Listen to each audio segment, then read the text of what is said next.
Hello, this is episode 7 of Graphite Mastery series. So in this episode, I'm just going to explain all the graphite process, like how to draw a 3D object, which I have shown in the screen from starting to ending. I'm also explaining it with my voiceover so that you can understand it better. Let's get into the video.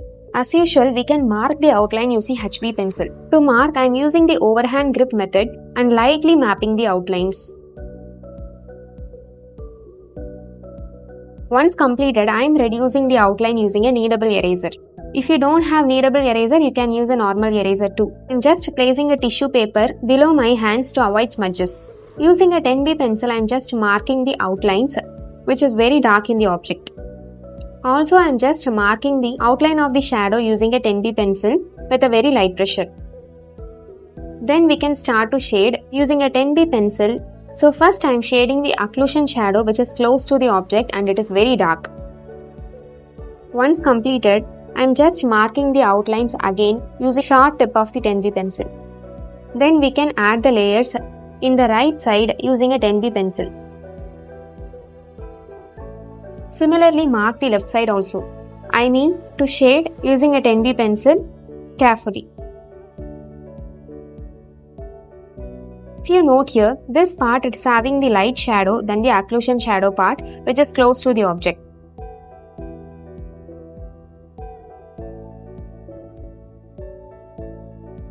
Once completed, take a brush with the loose bristles and try to blend it. Not try, just do the blending. Also, I am using a tight brush with the thick bristles, just blending wherever I need the dark layers. If some layers got reduced, repeat the blending process again, and also I am working on the edges wherever I want to get the hard and soft edges. By this episode, you will definitely know what is hard and soft edges, so I don't want to explain it more. Once completed, let's move into the object. I am just marking the patterns which is an object using a 8B pencil with a very light pressure. As the shadow is very dark, I am using a 10B pencil to fill the shading there. Also, I am using the same 10B pencil for marking the outlines of the upper part. Once completed, just blend it with a brush. After finishing, I am using a 8B pencil to mark the outline of the cylinder-like portion. Also, wherever needed, I am just marking the outlines. Once completed, just blend it with a brush using a tight bristles. Then I repeat to give a shading using a 8B pencil. Once you add layers, try to blend it with a brush. If it is a small area, just use the small brush, and if it is a large area, you can use a brush with a light and a large bristles. Again, I am just darkening the outline.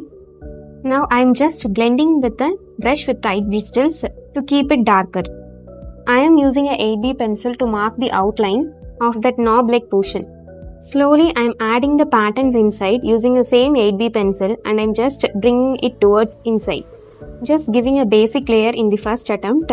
Later, blend the areas with a brush having loose bristles. Then I am taking the 4B pencil to make the outline on the top portion. So it was comparatively lighter than the bottom portion. Inside also I am just using the 4B pencil to shade the areas wherever I find the lighter parts. Once completed, take a brush with the tight bristles to blend the areas. At last, I am using a 8B pencil to create the patterns inside that knob.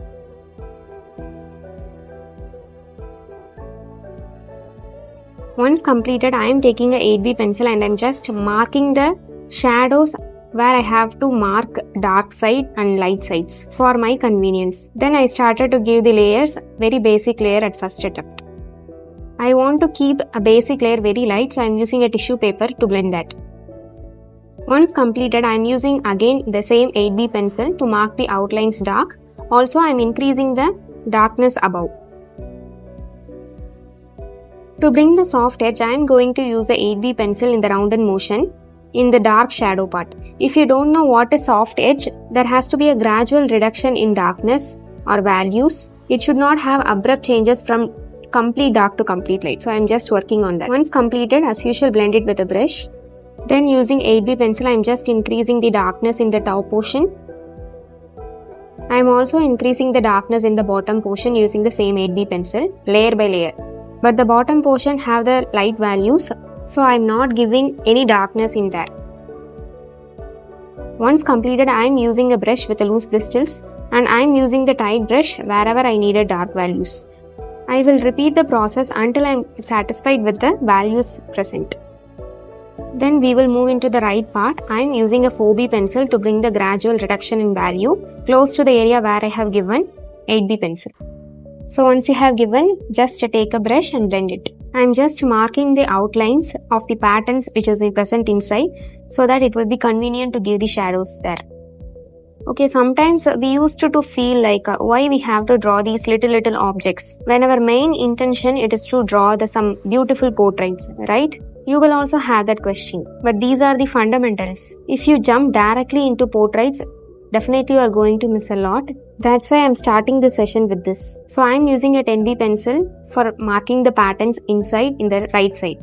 Once completed, just take a brush with loose bristles and blend it.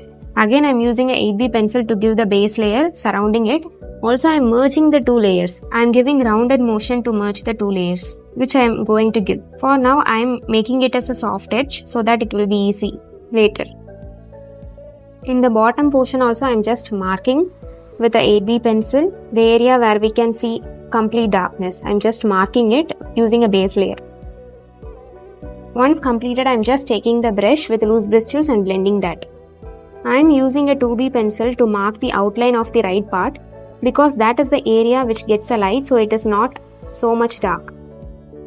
I'm using a HB pencil and I'm lightly shading it. It's the area which gets the complete light. As it is a light area, I'm using a tissue paper to blend the areas well. Again, I'm using a 4B pencil. Wherever I felt the value is reduced, I'm giving it again.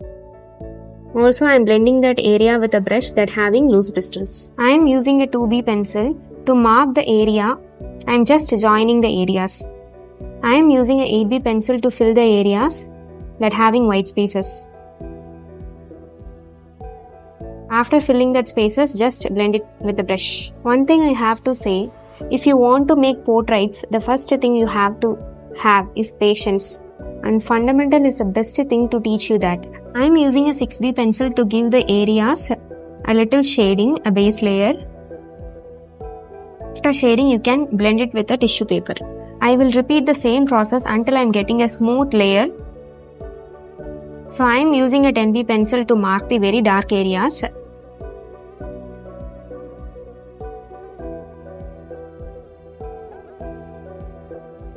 We can use a HB pencil to mark the outlines of the right part which gets the direct light. I am using a 4B pencil to mark the dark areas in the right side part. Also, I am using a HB pencil to fill the white spaces. I am using a tissue paper to blend that area as well. I am going to repeat the same process again and again till I get all the values correct. I am using a HB pencil to mark the outline first. Also, I am just shading inside using a very light pressure. I am just taking a brush to blend that area. Then we can move to the bottom portion. I am using a 4B pencil to mark the outlines, dark. I am using the 8B pencil again to mark the dark areas in the bottom portion. Also, I am using a brush with the loose bristles to blend that. To lighten it, I am using a tissue paper also. You may be surprised why I have to use all these blending materials to make a single object. Because that's actually the secret. If you want to have that smooth layer effect, until you are satisfied, you have to use that things wherever it is necessary. I am just shading the base layer using a 8B pencil in the bottom portion to bring it a soft edge, and I am just shading a base layer. Blend it with the brush again. I'm just going to increase the darkness, so I am using a 2B pencil to mark the areas there. I am just giving a little bit more darkness. Once completed, you can use a tissue paper to blend that areas because it is a light area. I am using a 8B pencil to mark the areas in the bottom portion. While giving that, I am also taking care that dark values have to be remain dark. So I am using a 10B pencil again to increase the darkness wherever I have to give that. I am using a 4B pencil to render those areas. I am just repeating the same process again until I am satisfied with the darkness and lightness of that areas.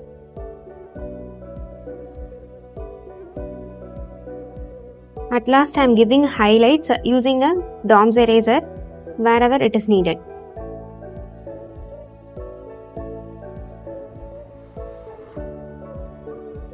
We can give background to this area using a 8B pencil or a 6B pencil. I am using a 6B pencil to give that. Once completed, you can use a tissue paper to blend those areas. So if you are a graphite beginner who's just exploring realism, then don't forget to subscribe this channel. Many more realism art process and tips are coming on the way. Stay tuned. Bye.